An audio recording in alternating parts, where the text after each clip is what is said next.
বর্তমান বিশ্বে যারা সবচেয়ে বেশি মানবাধিকার লঙ্ঘন করতেছে, মানুষকে অন্যায়ভাবে নির্মমভাবে হত্যা করতেছে, নির্যাতন করতেছে, বোম মেরে তাদেরকে মানে অমানবিকভাবে নির্যাতন করা যেটাকে বলে সেগুলো করতেছে। হ্যাঁ, তারপর যত প্রকার মানবাধিকার লঙ্ঘন আছে এর চূড়ান্ত পর্যায়ে একেবারে লঙ্ঘন করে ফেলছে, কিন্তু তাদের মুখে শুনবেন কি মানবাধিকারের কথা। আবার যারা দেখবেন যে করে নিজেরা স্বৈরাচার বা স্বৈর শাসন কায়েম করে, পুরো বিশ্বকে তাদের নিয়ন্ত্রণে রাখতে চায়, তারা পুরো বিশ্বকে তাদের মতো করে পরিচালিত করতে চায়, এটা কিন্তু একটা স্বৈর শাসনের একটা পর্যায়।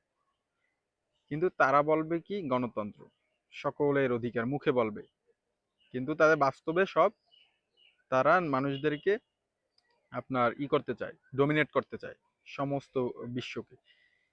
এরা যদি আপনার নীতি কথা বলে তখন আসলে সেটা হাস্যকর ছাড়া কিছুই না। আর আমরা কিছু এরকম কুকুর আছি, কুকুরের এটাকে বলা যায় ছাগলের 3 নাম্বার বাচ্চা। এরা হচ্ছে কি করি, এদের কথা মতো চলি এবং এদের পা চাটি এবং এদের গোলামি করি। বাংলাদেশেও কিন্তু এগুলো আছে, এটাই আর কি।